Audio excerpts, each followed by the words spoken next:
اعوذ باللہ من الشیطان الرجیم بسم اللہ الرحمن الرحیم۔ میرے محترم اسلامی بھائیوں، السلام علیکم۔ آپ کا خوش آمدید محمد مسلم کے چینل پر۔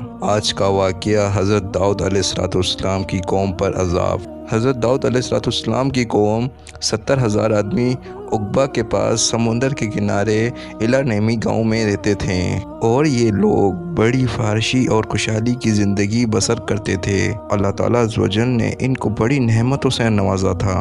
اللہ تعالیٰ نے ان لوگوں کو اس امتحان میں لیا کہ ہفتے کے دن مچھلی کا شکار ان لوگوں پر حرام فرما دیا اور ہفتے کے باقی دنوں میں شکار حلال فرما دیا، مگر اس طرح ان لوگوں کو آزمائش میں مبتلا فرما دیا کہ ہفتے کے دن بے شمار مچھلیاں سمندر کے کنارے آتی تھی اور دوسرے دنوں میں نہیں آتی تھی۔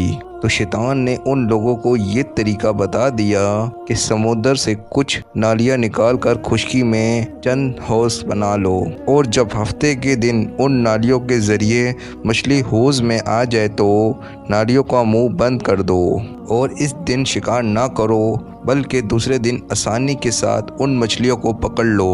اور ان لوگوں کو یہ شیطانی طریقہ بازی پسند آ گئی، اور ان لوگوں نے یہ سوچا کہ مچھلیاں جب پانی میں پھنس جائیں گی تو یہ ان کا شکار ہوگا، تو یہ ہفتے کے دن کا شکار ہی پایا جائے گا جو ان کے لیے حرام تھا۔ اس موقع پر ان یہودیوں کے 3 گروہ تھے۔ کچھ لوگ ایسے تھے جو شکار کے اس شیطانی طریقے سے منع کرتے تھے اور ان سے ناراض ہو کر انہیں منع کرتے تھے، اور کچھ لوگ اس کام کو دل سے برا جان کر خاموش رہے، دوسروں کو منع نہ کرتے تھے، بلکہ منہ کرنے والے سے یہ کہتے تھے کہ تم لوگ ایسی قوم کو کیوں نصیحت کرتے ہو جنہیں اللہ تعالیٰ ہلاک کرنے والا یا سخت سزا دینے والا ہے۔ اور کچھ نافرمان لوگ تھے جنہوں نے حکم کی مخالفت کی اور شیطان کی بازی کو مان کر ہفتے کے دن شکار کر لیا اور ان مچھلیوں کو کھایا اور بیچا بھی۔ جب نافرمانیوں نے منع کرنے کے باوجود شکار کر لیا تو منہ پھیرنے والی جماعت نے کہا کہ اب ہم ان مصیبت کاروں سے کوئی اپنا ملنا جلنا نہیں رکھیں گے۔ چنانچہ ان لوگوں نے گاؤں کو تقسیم کر دیا اور ایک دیوار بنا لی اور امدہ و رفت کا ایک ایک دروازہ بنا لیا۔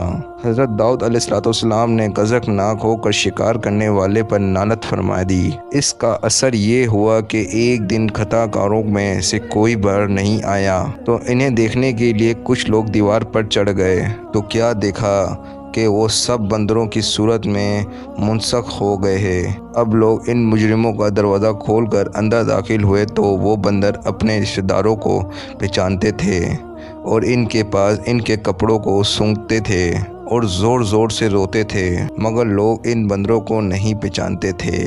ان بندر بن جانے والوں کی تعداد 12,000 تھی، اور یہ سب 3 دن رہے اور اس درمیان کچھ بھی کھا پی نہیں سکتے تھے، بھوکے پیاسے ہلاک ہو گئے، اور جن لوگوں نے شکار نہیں کیا تھا وہ گروہ محفوظ رہا۔ اس واقعے کا بیان سورۃ البقرہ کی آیت نمبر 65 میں ہے۔ اللہ پاک سے دعا ہے کہ جو سنا اس پر عمل کرنے کی توفیق عطا فرمائے، اور اللہ پاک ہم کو حرام چیزوں سے بچنے کی توفیق عطا فرمائے۔ اگر ویڈیو اچھی لگی تو ویڈیو کو لائک کرے، شیئر کرے اور چینل کو سبسکرائب کرے۔